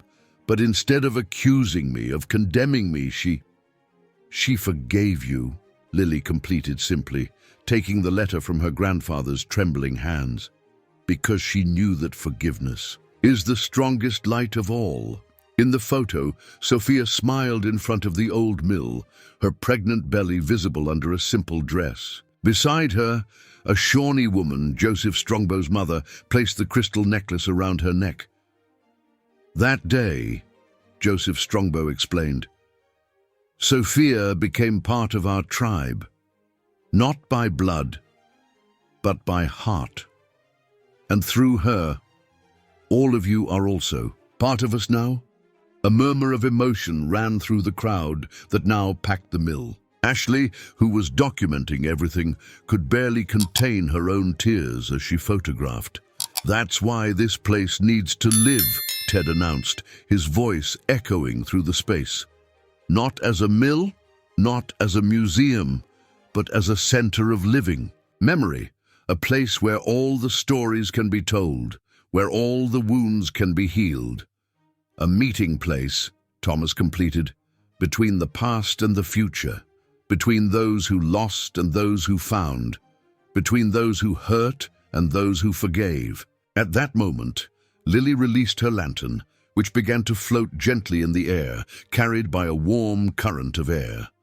One by one, other lanterns began to detach, rising towards the night sky through the broken skylights of the mill. "Look!" someone shouted. In the sky, the lanterns formed a river of light, as if the stars themselves had come down to dance with the stories of Harmony Creek. And in the middle of them, the little bird that Lily had drawn on her lantern seemed to actually fly, carrying with it all the promises of a future built on truth and reconciliation. "Mom, Sophia is watching," Lily smiled, pointing to the sky. "She always said that when stories find their way back home, even the stars stop to listen." And on that magical night, as the lanterns continued to rise and the stories continued to be told, everyone present felt that they were participating in something greater than themselves. Something that Sophia had dreamed of, that Lily had guided, and that now belonged to everyone, the rebirth of a town through the power of true stories. The morning following the Lantern Festival brought with it a different Harmony Creek.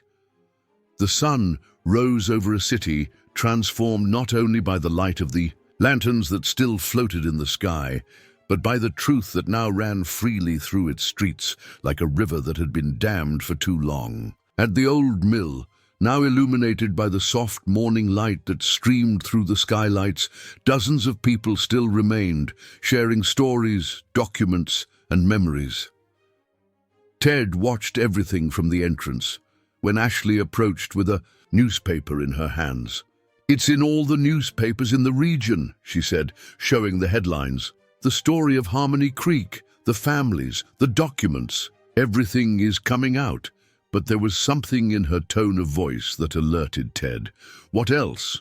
Ashley hesitated before handing over another document. "This came from the prison this morning. It's from Ethan." It was a letter, written by hand on plain paper. Ted, you think you've revealed the whole truth, but there's still a story that needs to be told. About the day Sophia found out everything, about the real reason she chose to give Lily to Robert and Claire to raise. Come, see me. Some truths can only be told face to face. Ted crumpled the letter, but before he could respond, he heard Lily's voice. The bad man is still trying to play with the shadows, she said, appearing silently beside him. But he doesn't know that the shadows don't scare us anymore. At that moment, Thomas entered limping, supported by Olivia. His face showed concern. We need to talk, he said seriously, about Sophia, about what really happened in her last days. Everyone went to the old control room of the mill, which had been transformed into a kind of makeshift office. Martha was already there, along with Robert and Claire, who were carrying an old box. We found this last night, Claire explained, opening the box, when everyone was busy with the festival. It was hidden in a secret compartment of the vault. Inside the box was a diary, different from the one they already knew. This one was written in a trembling hand, clearly from Sophia's last days. She knew, Robert began, his voice breaking. She knew that Ethan was involved in something much bigger than just the land dispute. He was manipulating historical records, erasing the existence of entire families from official documents. That's why she chose you, Thomas understood, looking at Robert and Claire. It wasn't just because you were friends, but because you were historians, researchers, guardians of memory, Lily completed, taking the diary with reverent care. That's how she called you in the last letter. Olivia approached, examining some papers that were along with the diary. There's more, she said, her eyes widening. Medical records.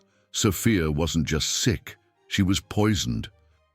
The silence that fell over the room was heavy as lead. Ted felt his legs buckle, needing to lean on the old table. How? He managed to ask. Gradually, Olivia explained, reading the documents. Small doses of something that was put in the tea she drank at the public library, where she did her research. The library, Martha exclaimed suddenly. The librarian. She was always close to Ethan, always reported who was researching what. At that moment, Henry entered the room, carrying his own discovery. An old logbook from the library. Sophia wasn't the only one, he said, his voice trembling. Other people who began to investigate the history of the lands also fell mysteriously ill over the years, including my father, Olivia completed, finally understanding. He didn't have a natural heart attack, he was silenced, Ashley concluded, her expression hardening, like they tried to do with everyone who got close to the truth. Lily, who had been flipping through Sophia's diary, stopped on a specific page. Look, she called, pointing to a drawing. It was a map of the city, but different from any they had ever seen. On it, Sophia had marked locations with strange symbols. Those are Shawnee symbols, Joseph Strongbow explained, entering the room. She learned them from my mother. Each one represents a different type of energy, of memory. And they all converge on this point, Ted noticed, pointing to the center of the map. The sacred tree, Joseph Strongbow smiled. An old sycamore tree that used to be where the town square is today. Our ancestors said that it guarded the memory of the entire region. The tree doesn't exist anymore, Henry murmured. It was cut down when you started building the shopping center, Thomas completed. But its roots are still there, aren't they? Joseph Strongbow nodded solemnly. And not just the physical roots. The memory of the land cannot be erased so easily. At that moment, George entered the room, running. Sirs, something is happening in the town square. The people, they're digging. Everyone ran to the windows. In the square, dozens of people, led by the Shawnee elders, carefully removed the pavement, revealing something underneath. The roots, Lily whispered, marveling. They're shining. And they really were. In the exposed soil, The ancient roots of the sycamore emitted a soft light, as if responding to the call of the lanterns that still floated in the sky. "It's what Sophia predicted," Martha said, turning on her tape recorder. "Listen." Sophia's voice, recorded in her last days, filled the room. "When the truth finally comes out, the earth itself will testify.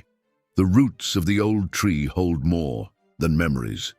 They hold evidence, documents that our ancestors buried, predicting that one day they would be needed. And when that day comes, a child with a pure heart will guide the way back home." All eyes turned to Lily, who was already running towards the square, her dress fluttering like wings. "Come on," she called. "The stories are waking up." And so, as the sun rose in the sky above Harmony Creek, a new phase of the revelation began. The lanterns of the festival still shone, but now it was the earth itself that began to tell its stories through the roots of an old tree that, even after being cut down, never stopped guarding the secrets and memories of a people who refused to be forgotten. The excavation in the town square of Harmony Creek became an event that united the entire town. People of all ages took turns carefully removing layers of history under the watchful supervision of the Shawnee elders. The roots of the old sycamore formed an intricate underground map, each branch seeming to point to a new discovery. Ted watched Lily, who moved among the roots with a supernatural confidence, as if she could read the secrets engraved in the ancient wood. Beside him, Olivia documented each discovery, her eyes shining with contained tears each time a new document was found. "There," Lily pointed to a specific point where the roots formed a kind of natural chamber. "The hummingbird's nest." "Joseph," Strongbow approached, smiling, "your mother used that same code. In our language we call it Mainumbikaiti, the guardian of small memories." Carefully they removed an old metal box, perfectly preserved among the roots. Inside, they found something that made everyone catch their breath. A logbook dated 1925, long before Henry Montgomery began his empire. "These are the original land demarcation records," Robert explained, examining the yellowed pages. "They clearly show the divisions between the Native American lands and the first properties of the settlers. And more importantly, they show that there was an agreement," Claire completed, pointing to a specific document. "The Shawnee allowed some families to settle here in exchange for a commitment to preserve the sacred areas." "A commitment that was broken," Henry murmured, his voice laden with guilt, "not only by me, but by an entire generation of men who confused progress with destruction." At that moment, Ashley arrived running, her cell phone in her hand. "You need to see this," she said, showing a message. The librarian confessed everything, about Sophia's poisoning, about the other cases, and about the secret archive. Martha completed, appearing with her inseparable tape recorder. Ted felt his heart race. "What archive?"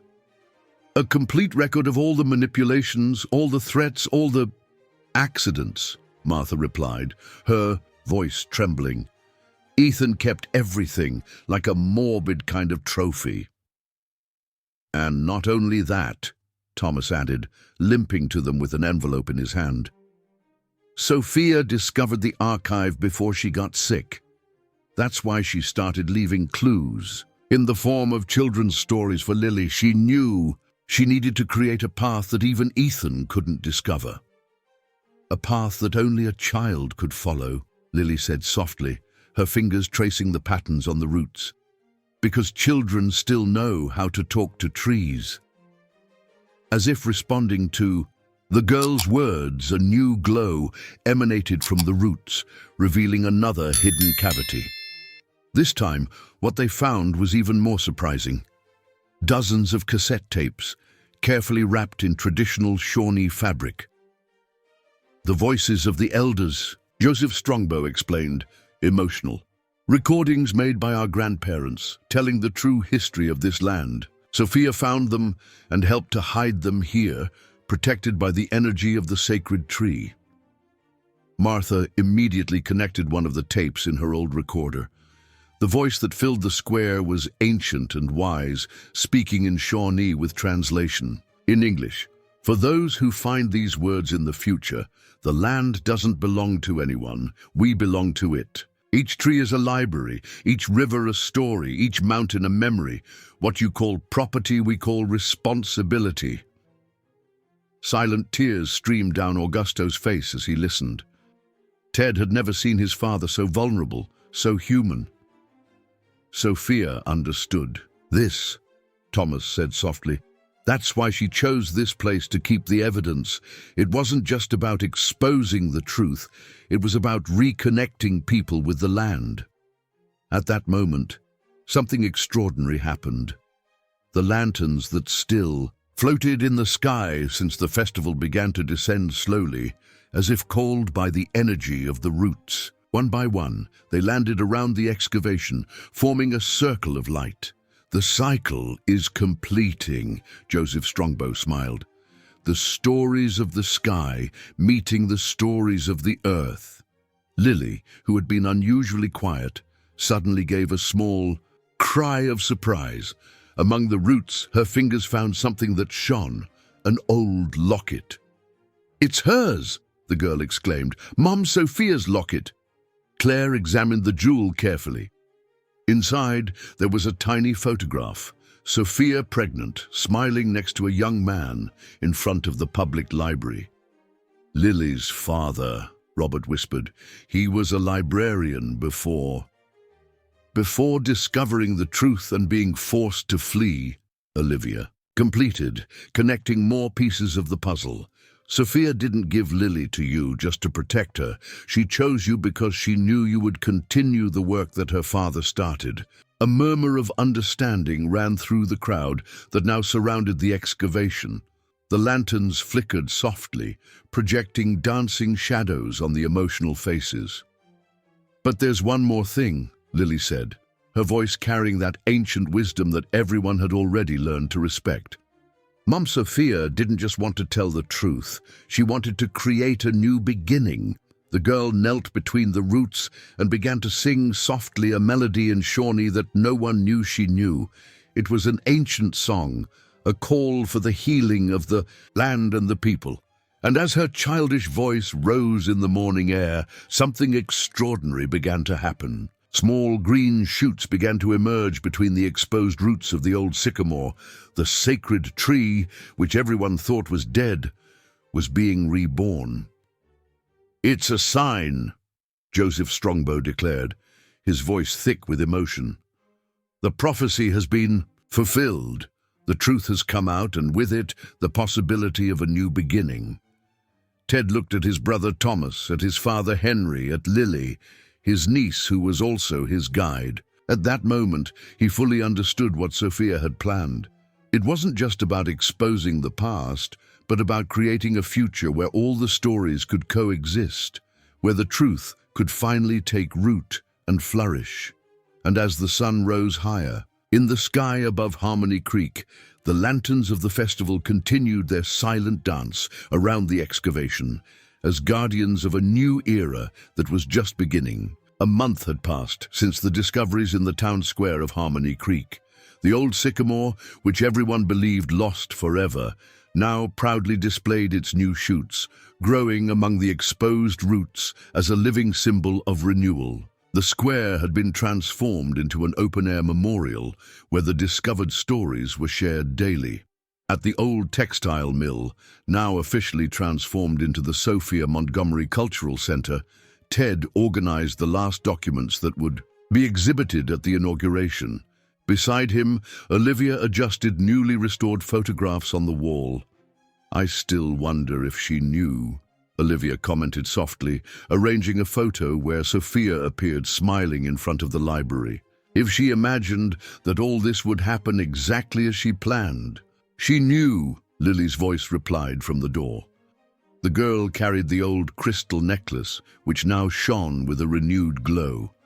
Mom Sophia saw the future in the stories of the past. Ted smiled at his niece, still marveling at her unique wisdom. In recent weeks, Lily had become a kind of unofficial guardian of the memories of Harmony Creek, guiding visitors through the paths of truth with the same naturalness with which she had previously guided her uncles through hidden secrets. At that moment, Thomas entered limping slightly. His cane was now only an occasional support. Beside him, Ashley carried a thick folder. "We just got back from the county clerk's office," Thomas announced, his face lit by a contained joy. "Everything is officialized. The lands are returning to their original families. And not only that," Ashley completed, opening the folder, "the trial against Ethan has been completed. He confessed everything, including about Sophia's last days." The silence that fell over the room was heavy with expectation. Lily, surprisingly, was the one who broke the silence. "He couldn't beat her," the girl said with conviction, "even when he put the poison in the tea, even when he tried to burn the archives. He didn't know that true stories can't be erased." Martha entered at that moment, carrying a tray with cups of coffee. Behind her, Claire and Robert brought more boxes of documents. "We found something else," Claire announced, her voice trembling with emotion. "In Sophia's old apartment, the one above the library. It was hidden inside the wall." Robert carefully opened one of the boxes, revealing a diary different from the others. This one was new, written in Sophia's last days. "It's a will," he explained, flipping through the pages with reverence.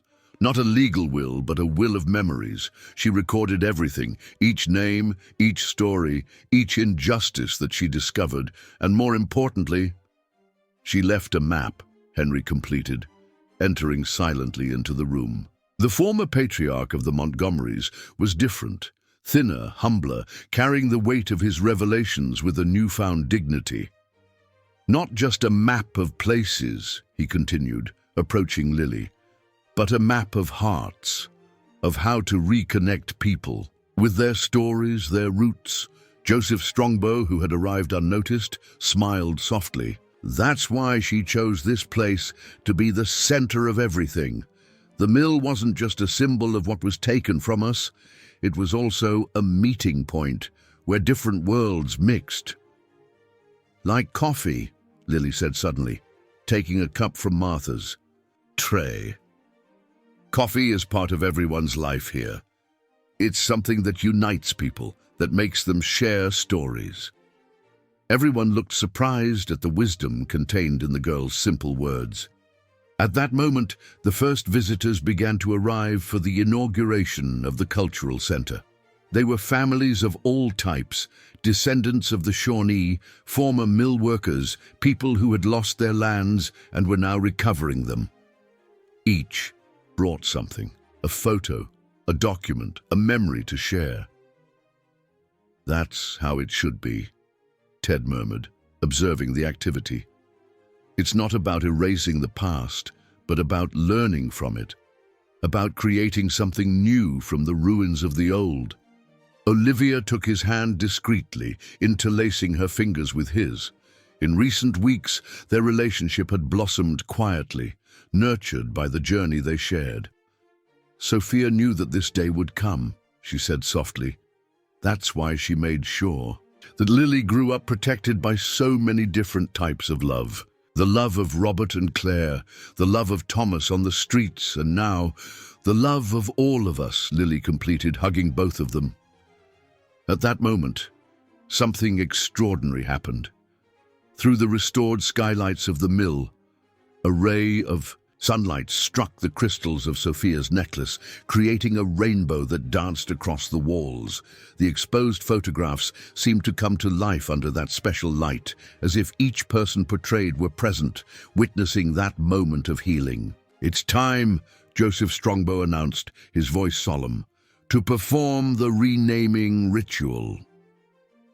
Everyone gathered in the center of the main hall. In the ceiling, a circular opening had been made, aligned perfectly with the old sycamore in the square, visible through the glass. "This place will no longer be known as the Montgomery Mill," the elder continued. "From today, it will be called Oga Nemboy, the House of Healing Stories." Lily, following an impulse that no one questioned, walked to the center of the circle, formed by the people. Her small fingers touched the crystals of the necklace, and she began to sing again, that ancient Shawnee melody. This time, something different happened. Each crystal of the necklace began to emit its own light, as if responding to the song. The stories on the walls, the photographs, the documents, everything seemed to pulse with a living energy. "The crystals," Joseph Strongbow explained, marveling. "They are like the roots of the sycamore, guardians of memory. Sophia chose them by hand, each one representing a story that needed to be preserved. And now those stories are free." Thomas smiled, tears streaming down his face. Henry took a step forward, his voice trembling. "Sophia, my daughter, you did it. You transformed our greatest shame into our greatest redemption." As if responding to his words, a soft wind entered through the windows, carrying the familiar aroma of coffee. The curtains danced gently, and for a moment everyone could feel a presence, gentle, loving, like a long-awaited embrace. "She's here," Lily whispered, smiling. "Mom Sophia has always been here, in the stories, in the memories, in the love she left for all of us." And so, as the sun began to set over Harmony Creek, inaugurating a new era for the town, Sophia's words, written in her last diary, echoed silently through the walls of the old mill. "Truth is like a seed. It can lie dormant for a long time, but when it finds fertile soil in people's hearts, it flourishes with a strength that no one can contain. And love, love is the water that makes that seed germinate. My little Lily, when you read this one day, know that you were my seed of truth planted in the most fertile soil I found, the hearts of good people. Grow strong, my daughter, and never forget that the most important stories are those that make us better, that reconnect us with our humanity, that remind us that we are all part of something greater than ourselves." And Harmony Creek, the town, that for so long lived on secrets and silences, finally learned to sing its own stories under the light of the lanterns that would never be extinguished.